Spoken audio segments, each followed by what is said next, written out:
너도 당해봐라 이 자식아.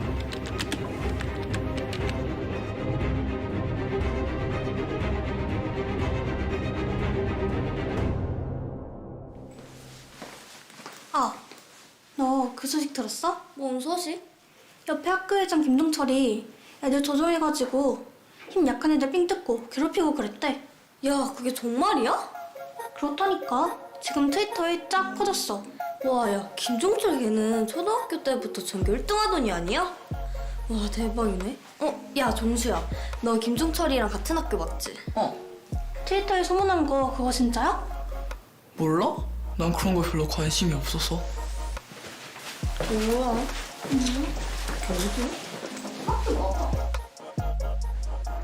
종철아! 종철아! 큰일 났어. 뭔데 그래? 트위터에 너 합북 주동자란 글이 돌아다녀. 무슨 소리야? 이거 봐봐.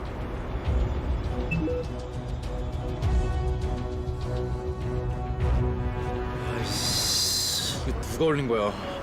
아니 어떤 인간이냐고?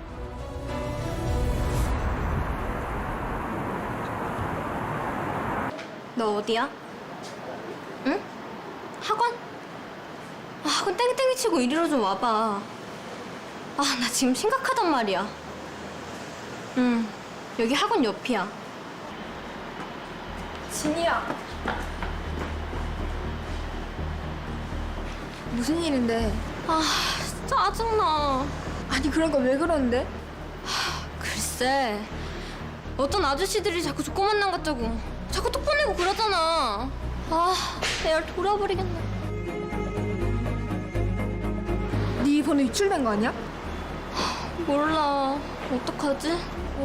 일단 선생님께 말씀드리고 신고하자. 이런 거 그냥 놔두면 너만 더 피해본다고. 그러니까 빨리 신고해서 범인 잡아야 해.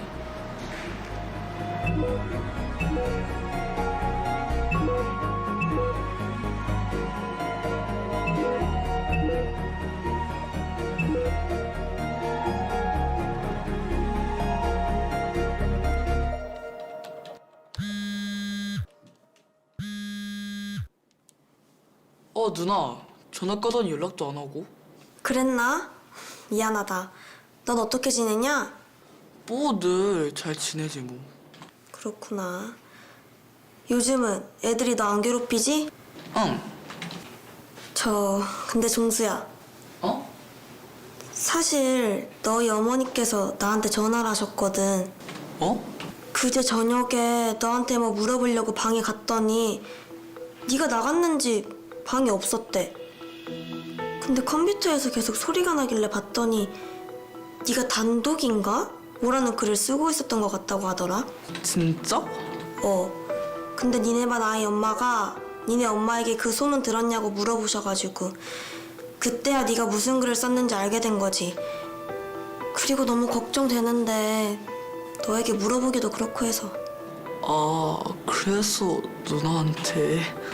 종수야, 너 정말 트위터에 종철이에 대해 올린 거야? 그건 장난이야, 장난. 누나도 알잖아, 종철이가 애들 괴롭히는 거. 없는 말 지어서 쓴 것도 아니라니까? 알지. 근데 종수야, 변호사로 일하시는 삼촌이 알려줘서 알게 됐는데 말이야. 사실이라 해도 타인을 비방할 목적으로 인터넷에 사실이나 거짓을 올리면 사이버 명예훼손죄로 처벌받을 수 있다더라. 뭐? 사실을 올린 건데도? 종수야, 난 네가 너무 걱정돼. 그래서 말인데 우리 삼촌이 변호사이신데 상담 한번 받아보지 않을래?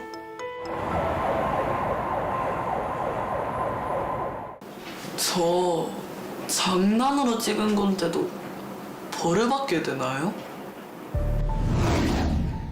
그 여자애는 같은 영어학원에 다닌 여학생이었다. 자주 보지는 못하지만 밝아 보이는 모습에 나도 모르게 좋아하게 됐다. 맞아. 괜히 말은 못 걸겠고 그냥 먼발치해서 몇 번 바라보기만 했다. 어느 날 학원에서 그 여자애와 부딪혔다. 아, 죄송합니다. 제가 빨리 가다가 그만. 앞 좀 똑바로 보고 다녀요. 진이야, 가자. 쟤 너랑 사귀는 종철이하고 같은 반 애지? 응. 별명이 선비라지 않아? 종철이가 그러는데 레알 답답한 애래. 얘 근데 너 봤어? 쟤 너 좋아하는 거 같던데? 너 얼굴보단 열더라고. 무슨 말도 안 되는. 진짜? 무슨 루저가 감히. 그 얘기를 들으니 제가 좀 화가 났어요. 그래서 장난 좀 쳤어요.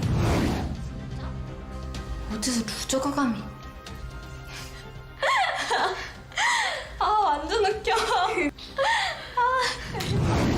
그 여자 엉덩이 부분 사진 찍어서 그 여자 전화번호랑 함께 트위터에 올렸어요. 익명으로요. 그냥 골탕 좀 먹으라고요. 당사자의 동의 없이 성적 수치심을 유발하는 신체 부위를 촬영하는 경우 성폭력 처벌법 제14조 카메라 등 이용 촬영죄에 해당해서 처벌될 수 있어. 삼촌, 사이버 명예훼손은요? 종수가 역시 트위터에 익명으로 같은 학교 종철이라는 애에 대해 글을 썼더라고요. 종철이라는 애가 다른 애들 괴롭히는 건 저도 알아요. 그것도 처벌받을 수 있어. 사이버 명예훼손죄라는 것은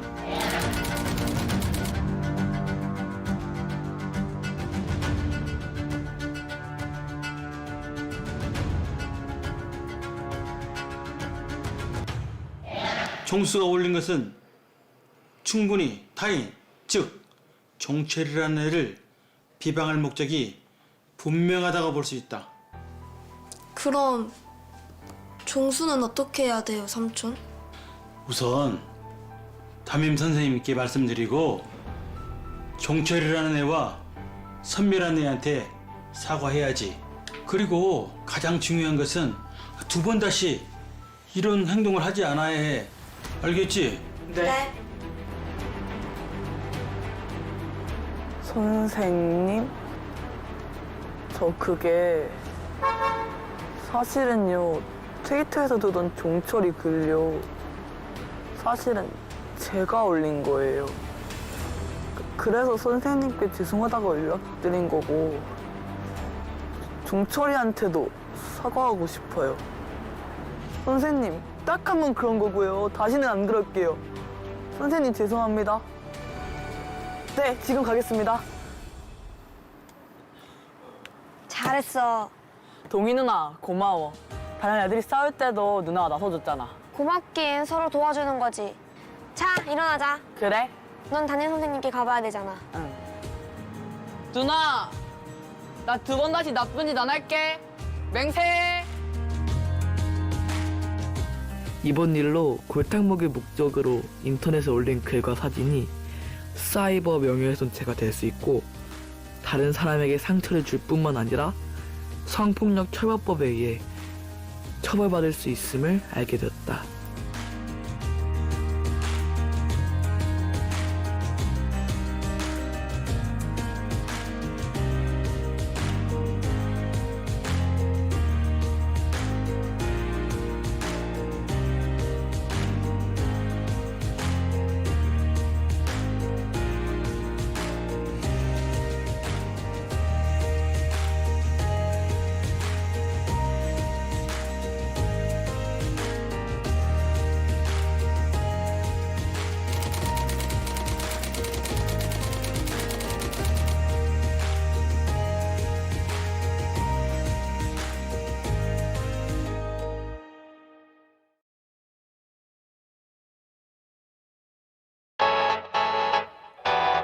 안녕하세요. 저는 MK입니다. 오늘 여러분께 사이버 스토킹에 대해 알려주기 위해 이 자리에 섰어요. 사이버 스토킹 당신도 피해자일 수 있습니다.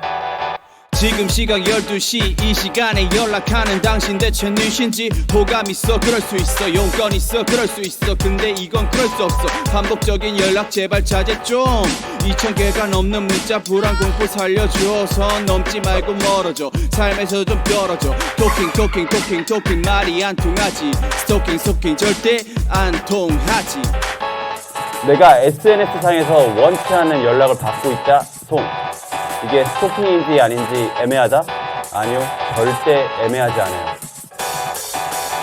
개인 계정에다 올린 사진 때문에 범죄 대상 된다는 건 말도 안 돼. 역겨운 DM 또는 실질적인 피해 당했다면 성립이 돼. 사이버 범죄, 공포와 불안을 유발하는 것들을 반복적으로 전송하는 행위 사이버 스토킹. 토킹 말이 안 통하지. 그럼 사이버 스토킹 신고로 통하지.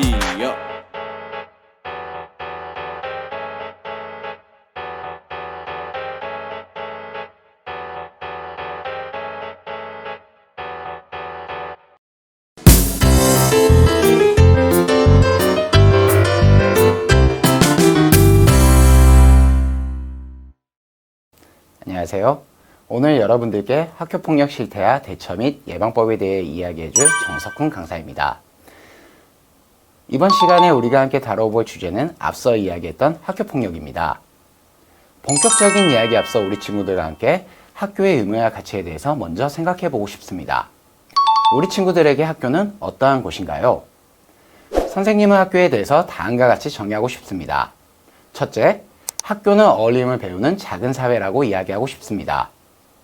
학교는 단순히 지식만을 배우는 장소가 아닌 나와는 다른 모습, 다른 생각과 환경을 가진 친구들이 함께 생활해 나가고 하나로 어우러지기 위해 서로를 배려하고 그 속에서 인간에 대한 존중을 자연스럽게 체득하게 되는 인성의 요람이란 것입니다.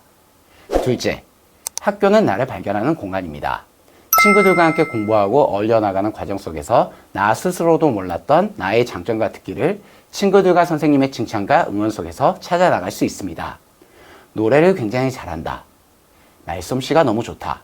글을 굉장히 잘 쓰네 라는 선생님과 친구에게서 듣게 되는 말 한마디는 나 스스로에 대한 객관적 확신이 되고 이 확신이 궁극적으로 장래에 여러분이 갖게 될 꿈이 될 수 있습니다. 이렇듯 학교는 여러분들에게 많은 것을 선물해주는 소중한 공간이 되어줄 것이라고 확신합니다. 그렇기에 여러분들의 인생에 소중한 추억과 기억으로 남을 학교라는 소중한 공간을 지켜나가기 위해 학교폭력은 철저하게 예방되어야 합니다. 그럼 이제 학교폭력의 개념 확인을 시작으로 본격적으로 학교폭력에 대하여 살펴보도록 하겠습니다.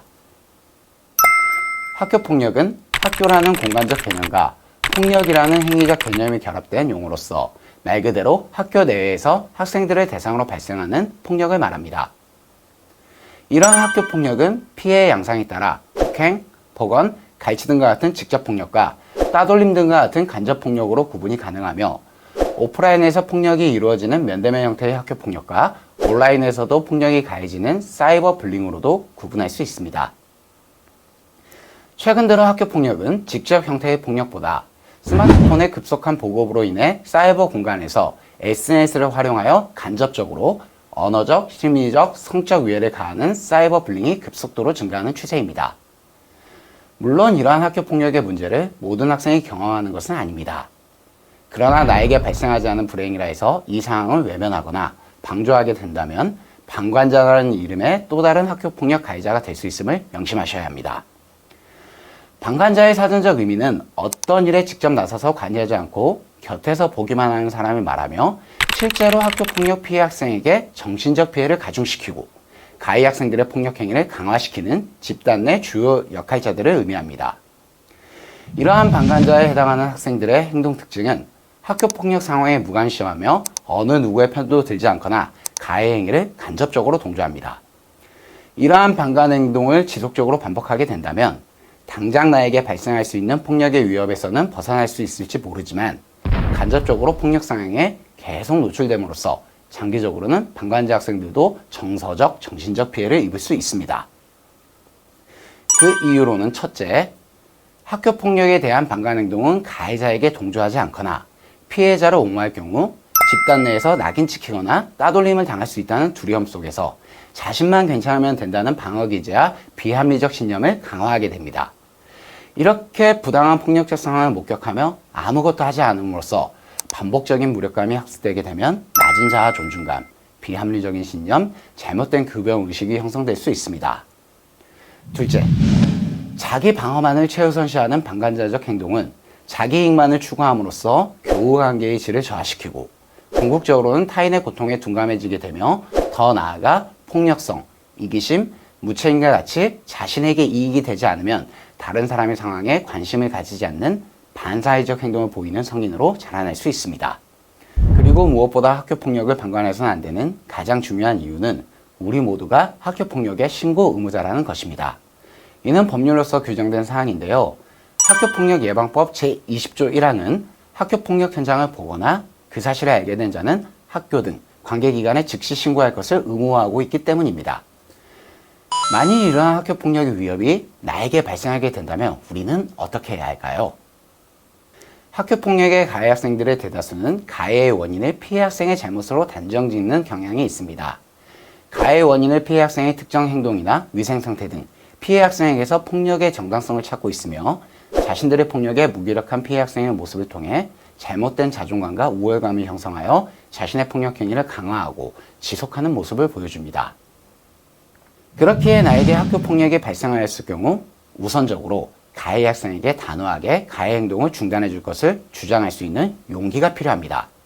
그러나 상대방의 태도가 변할 것이라는 기대를 전혀 할 수 없는 경우에는 다른 방법으로 이 문제를 해결하셔야 합니다. 학교폭력의 가장 중요한 해결법 중 하나는 신고에 있다고 할 수 있습니다. 학교폭력 문제의 심각성 등을 고려할 때 사건을 수면 위로 등장시키는 것이 바로 문제 해결의 시작이기 때문입니다.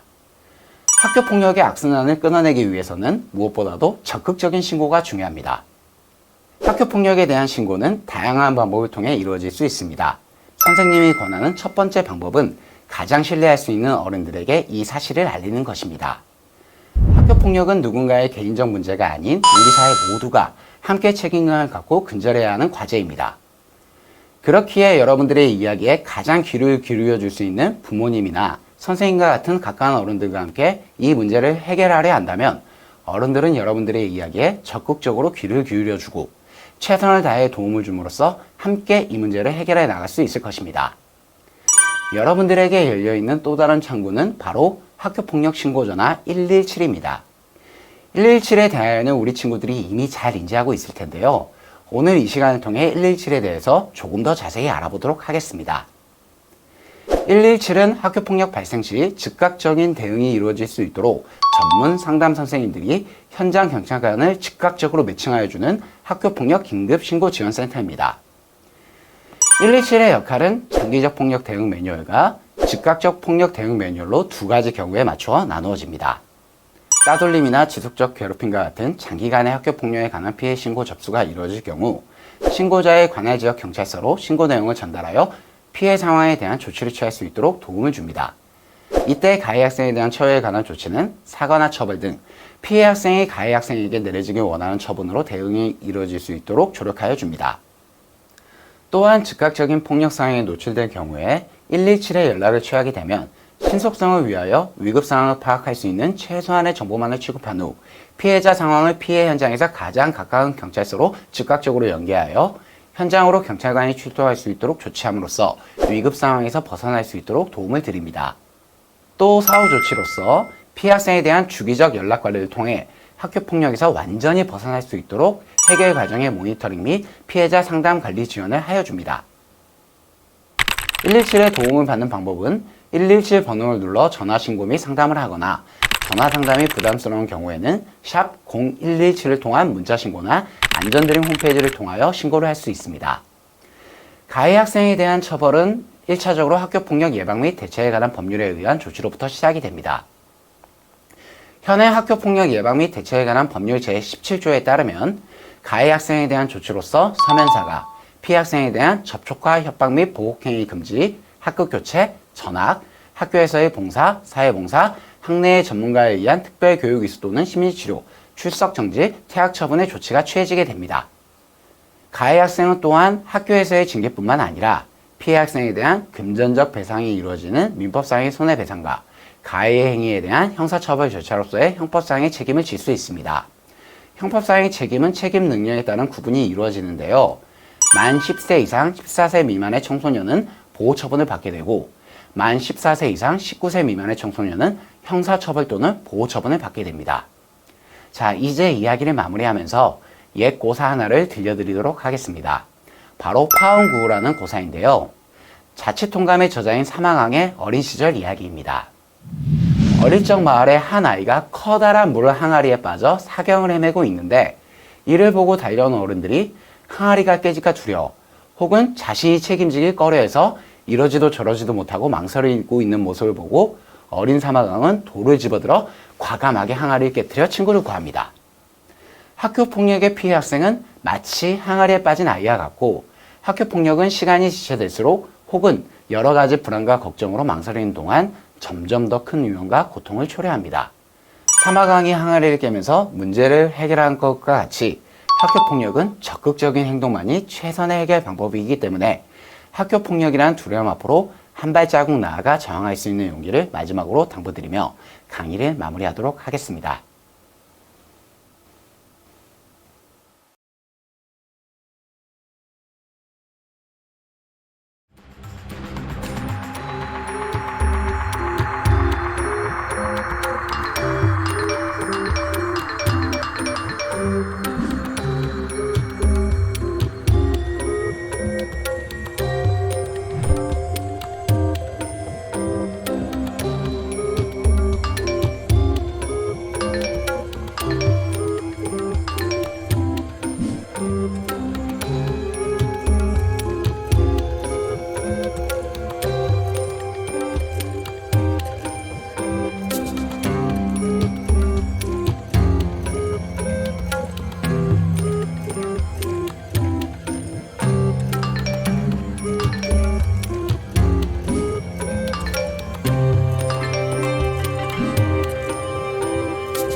인권을 존중하는 삶.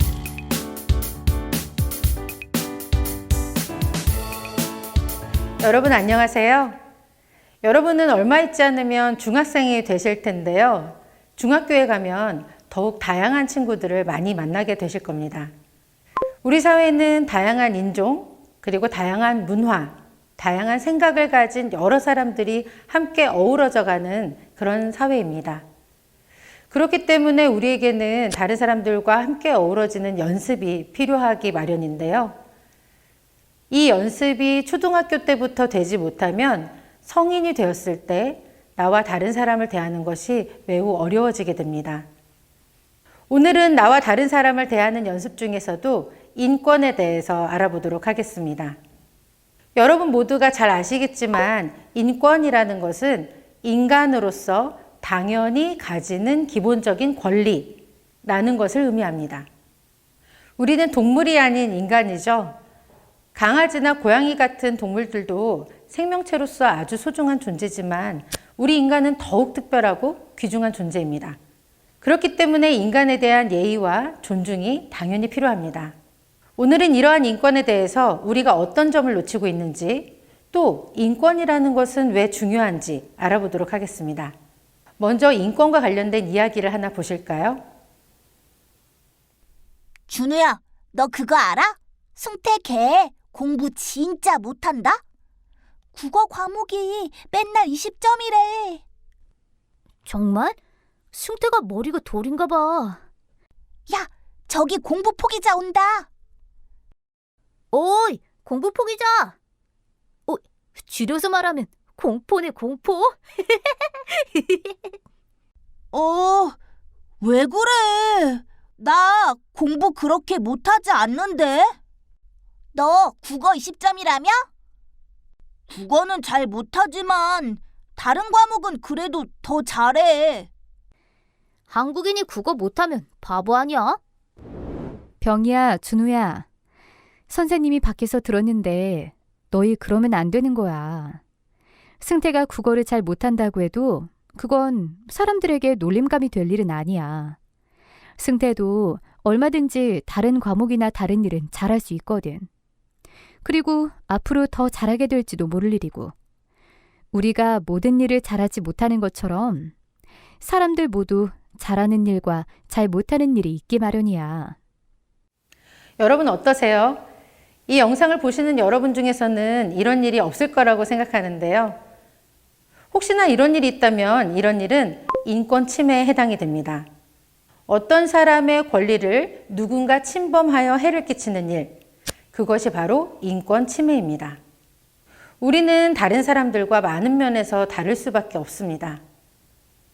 우리 주변을 살펴보면 생활이 어려워서 힘들게 사는 사람들도 있고 또 잘 사는 사람들도 있습니다. 그리고 몸이 불편하거나 아픈 사람들도 있을 수 있고요. 생긴 모습도 다를 수밖에 없습니다. 성격도 다 다를 수 있고요.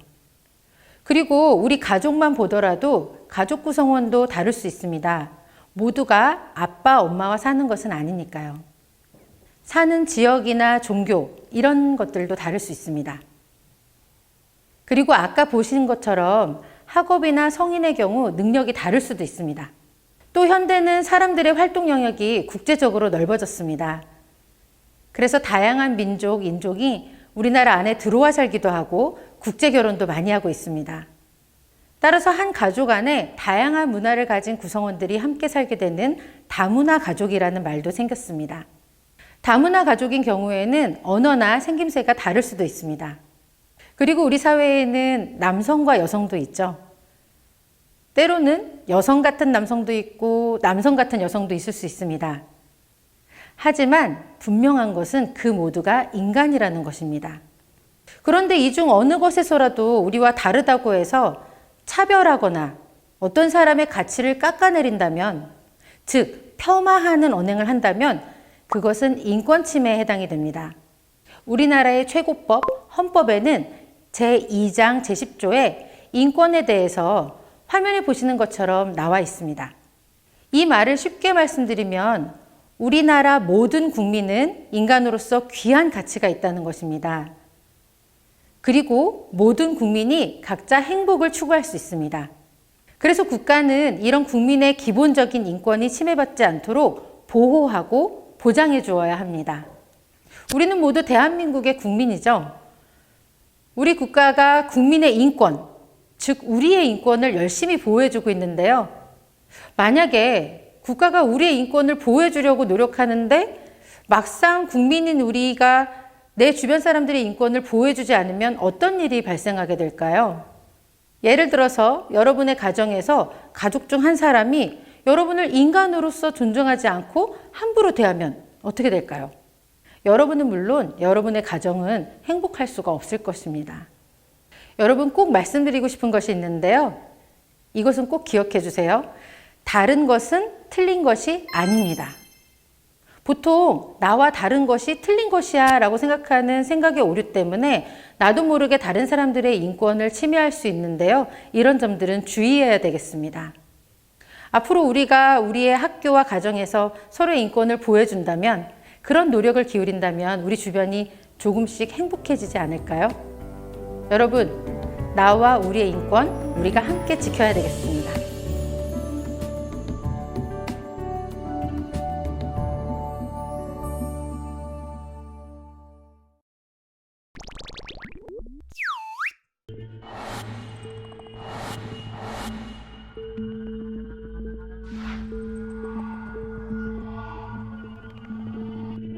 장난으로 한 행동이 폭력이 되는 경우도 많아.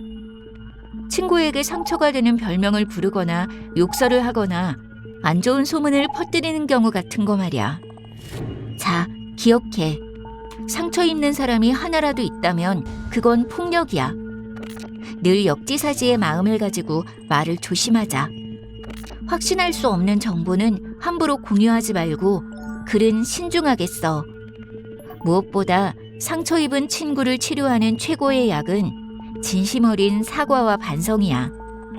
채팅창 너머 친구의 얼굴. 항상 잊지 말자고.